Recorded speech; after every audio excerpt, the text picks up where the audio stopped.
Hello friends, welcome back to our channel Mums Daily. ഇന്ന് ഞാൻ വന്നിരിക്കുന്നത് ഒരു സൂപ്പർ സ്നാക്ക് റെസിപ്പി ആയിട്ടാണ്. നമുക്കിത് സ്നാക്ക് മാത്രമായിട്ടല്ല ബ്രേക്ക്ഫാസ്റ്റിനും ഒക്കെ കഴിക്കാൻ പറ്റുന്ന ഒരു അല്ലെങ്കിൽ ഇടനേരം കഴിക്കാൻ പറ്റുന്ന ഒരു അടിപൊളി ബ്രെഡ് കൊണ്ട് ഉണ്ടാക്കാൻ പറ്റുന്ന റെസിപ്പിയാണ്. അപ്പോൾ നമുക്ക് നോക്കാം എങ്ങനെയാണ് ഇത് തയ്യാറാക്കിയെടുക്കുന്നതെന്ന്. അതിനായിട്ട് നമുക്ക് ആദ്യം ഒരു ബൗൾ എടുക്കാം. ഇതിനകത്തോട്ട് 2 മുട്ട ഒന്ന് പൊട്ടിച്ചൊഴിക്കണം. മുട്ടയുടെ മഞ്ഞയും വെള്ളയും ഒരുപോലെ തന്നെ നമുക്ക് എടുക്കണം കേട്ടോ. അപ്പോൾ അത് ഞാൻ ഒന്ന് പൊട്ടിച്ചൊഴിക്കുന്നുണ്ട്. അതിനായിട്ട് നമുക്ക് ആദ്യം ഒരു ബൗൾ എടുക്കാം. ഇതിനകത്തോട്ട് 2 മുട്ട ഒന്ന് പൊട്ടിച്ചൊഴിക്കണം. മുട്ടയുടെ മഞ്ഞയും വെള്ളയും ഒരുപോലെ തന്നെ നമുക്ക് എടുക്കണം കേട്ടോ. അപ്പോൾ അത് ഞാൻ ഒന്ന് പൊട്ടിച്ചൊഴിക്കുന്നുണ്ട്. ഇനി നമുക്ക് മധുരത്തിന് ആവശ്യമായിട്ടുള്ള പഞ്ചസാര ചേർത്ത് കൊടുക്കണം. ഞാനിവിടെ 2 ടേബിൾ സ്പൂൺ പഞ്ചസാരയാണ് ചേർത്തിട്ടുള്ളത്. നിങ്ങൾക്ക് കൂടുതൽ വേണമെങ്കിൽ കൂടുതൽ ചേർത്ത് കൊടുക്കാം. അപ്പോൾ ഇത്രയും കാര്യങ്ങൾ മാത്രം മതി നമുക്ക് ഈ ഒരു ബാറ്ററിന് വേണ്ടിയിട്ട്. ഇനി ഇത് നമുക്ക് നന്നായിട്ട് തന്നെ ഒന്ന് ബീറ്റ് ചെയ്തെടുക്കണം. മുട്ടയാണ് നന്നായിട്ട് ബീറ്റ് ചെയ്താൽ മാത്രമാണ് അതിനകത്തുള്ള ഇങ്ങനെ അല്ലെങ്കിൽ ഇങ്ങനെ പാട പോലെ അങ്ങനെ കെടുക്കും കേട്ടോ. അപ്പോൾ അത് ഒഴിവാക്കാൻ വേണ്ടി നന്നായി ബീറ്റ് ചെയ്യാം.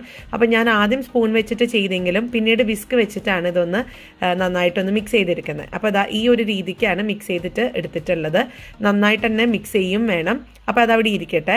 നിങ്ങൾക്ക് വേണമെങ്കിൽ ഇതിനകത്തോട്ട് ഇച്ചിരി വാനില എസൻസ് ചേർത്ത് കൊടുക്കാം, അല്ലെങ്കിൽ ഏലക്കയുടെ പൊടി ഒരു 1/4 ടീസ്പൂണിന് താഴെയുള്ള അളവിൽ വേണമെങ്കിൽ ചേർത്ത് കൊടുക്കാം, ഫ്ലേവർ ഇഷ്ടമുള്ളവർക്ക്. ഞാനതൊന്നും ചേർത്തിട്ടില്ല കേട്ടോ. അപ്പോൾ ഇതെന്തായാലും ആ മുട്ട അടിച്ചത് അവിടെ ഇരിക്കട്ടെ. ഇനി നമുക്ക് ബ്രെഡ് എടുക്കണം. ഞാനിന്നിപ്പോൾ ഇവിടെ ഈ കാണുന്ന ബ്രെഡ് കഷ്ണങ്ങൾ എടുത്തിട്ടുണ്ട്. ഇത് വൈറ്റ് ബ്രെഡാണ് എടുത്തിരിക്കുന്നത്. നിങ്ങൾക്കിത് വീറ്റ് ബ്രെഡിൽ വേണമെങ്കിലും ഉണ്ടാക്കിയെടുക്കാം.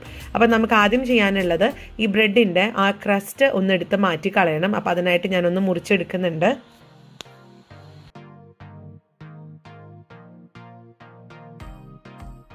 അങ്ങനെ ഞാൻ ഈ 5 ബ്രെഡിൻ്റെ ക്രസ്റ്റും കളഞ്ഞെടുത്തിട്ടുണ്ട്. ഇനി നമുക്കിതൊരു ബൗളിനകത്തോട്ട്, ഒരു കുഴിയുള്ള ബൗളാണ് ഞാൻ എടുത്തിരിക്കുന്നത്, അതിനകത്തോട്ട് ഇതുപോലെ വെച്ച് കൊടുക്കാം.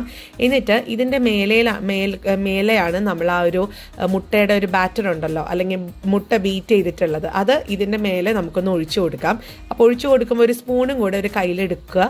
എന്നിട്ട് അത് നമുക്ക് എല്ലായിടത്തും ആകത്തക്ക രീതിയിൽ അതൊന്ന് പരത്തി ഒക്കെ കൊടുക്കണം കേട്ടോ. നമ്മൾ സാധാരണ ഫ്രഞ്ച് ടോസ്റ്റ് ഉണ്ടാക്കാറുണ്ട്, പക്ഷെ അത് നമ്മൾ ബ്രെഡ് എടുത്ത് പാലിൽ മുക്കി അങ്ങനെയാണ് നമ്മൾ ഉണ്ടാക്കുക. എന്നാൽ അതിനേക്കാളും നല്ല കട്ടിയായിട്ട് ബ്രെഡ് ഇരിക്കാനും വേണ്ടിയിട്ടും നല്ല ടേസ്റ്റി, നല്ല കേക്കിൻ്റെ പോലെ തന്നെ സോഫ്റ്റ് ആയിട്ടുള്ള ഒരു രീതിക്കുമാണ് നമ്മൾ ഇതുപോലെ ഒന്ന് ഉണ്ടാക്കിയെടുക്കുന്നത്.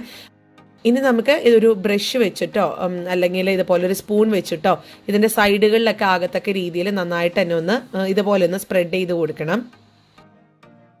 അപ്പോൾ ഇനി ഇതിനെല്ലാം ഒഴിച്ചു കഴിഞ്ഞു കേട്ടോ. പക്ഷേ ഈ പാത്രത്തിൻ്റെ അകത്ത് ഉണ്ടല്ല കുറച്ച് കൂടെ മുട്ടയുടെയും പാലിൻ്റെ മിക്സ് ഉണ്ട്.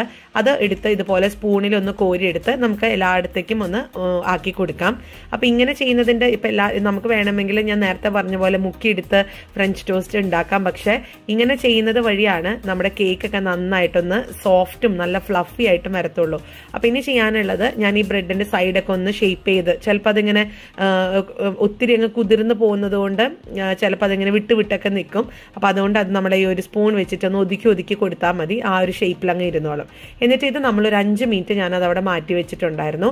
അപ്പോൾ 5 മിനിറ്റ് കഴിഞ്ഞു. ഇനി നമുക്കിതൊന്ന് ടോസ്റ്റ് ചെയ്തെടുക്കാം. അതിനായിട്ട് ഒരു പാൻ അടുപ്പത്ത് വെക്കുക. അതിനകത്തോട്ട് അല്പം ബട്ടർ ചേർത്ത് കൊടുത്തിട്ടുണ്ട്. ബട്ടറാണ് നല്ലത്. എന്നിട്ട് അല്ലെങ്കിൽ സൺഫ്ലവർ ഓയിൽ ചേർത്ത് കൊടുക്കാം. അപ്പോൾ ഈ ബട്ടർ ഒന്ന് നന്നായിട്ടൊന്ന് മെൽറ്റ് ചെയ്ത് വരുമ്പോഴത്തേക്കും ഇത് ഈ ഒരു സംഭവം നമ്മൾ ഈ ബ്രെഡുകളെല്ലാം എടുത്ത് ഇതിനകത്ത് വെക്കുകയാണ്. സൂക്ഷിച്ചെടുക്കണം കേട്ടോ, ചിലപ്പോൾ വഴുക്കും. കാരണം മുട്ടയുടെ ആ ഒരു വഴുവഴുപ്പ് ഉണ്ടാവുമല്ലോ. അപ്പം അത് സൂക്ഷിച്ച് നല്ല ഗ്രിപ്പുള്ള ഒരു കയ്യിലെടുത്തിട്ട് വേണം നമ്മൾ ഇതുപോലെ ചെയ്യാനായിട്ട്. ഞാൻ ഓൾറെഡി സ്പാച്ചിലാണ് എടുത്തത്. അത് ഇച്ചിരി ഒരു ഗ്രിപ്പില്ലാത്ത സംഭവമാണല്ലോ സ്പാച്ചില. അപ്പോൾ അതുകൊണ്ടാണ് അതിങ്ങനെ അങ്ങ് വഴുകിപ്പോയത് കേട്ടോ. അപ്പോൾ ഇനി ചെയ്യാനുള്ളത്, ഇതിങ്ങനെ സാധാരണ എങ്ങനെയാണ് ബ്രെഡ് ടോസ്റ്റ് നമ്മൾ അല്ലെങ്കിൽ ഒരു ഫ്രഞ്ച് ടോസ്റ്റ് ഉണ്ടാക്കുക, അതേപോലെ തന്നെയാണ്. അപ്പോൾ നമുക്ക് ഇതിനകത്ത് പ്രത്യേക ഒരു കാര്യം ശ്രദ്ധിക്കേണ്ടത്, ഇതേപോലെ ഒന്നൊക്കെ വെച്ച് കൊടുക്കണം കേട്ടോ. 4 സൈഡും ഒരുപോലെ തന്നെ ഒന്ന് വേവാൻ വേണ്ടിയിട്ട് നമുക്ക് ഇതുപോലെ തന്നെ ഓരോ സൈഡും വെച്ചിട്ട് ഇതൊന്ന് ടോസ്റ്റ് ചെയ്തെടുക്കാം.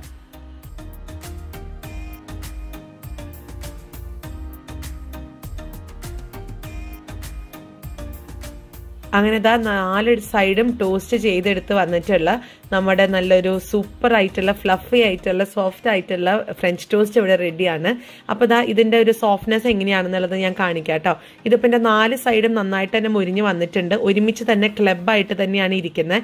ഒന്നും വേർതിരിഞ്ഞ് പോയിട്ടൊന്നുമില്ല. 4 ബ്രെഡ് ഉണ്ടെന്നുള്ളത് നമുക്ക് മനസ്സിലാവത്ത പോലും ഇല്ല കേട്ടോ. ആ രീതിയിലാണ് ഇത് കവർ ചെയ്ത് വന്നിരിക്കുന്നത്. അപ്പോൾ ഇതിന്റെ സോഫ്റ്റ്നെസ് കണ്ടില്ലേ? ഇനി നമുക്കിതൊന്ന് മുറിച്ച് നോക്കാം എങ്ങനെയാണ് ഇതിന്റെ അകം ഇരിക്കുന്നത് എന്നുള്ളത്.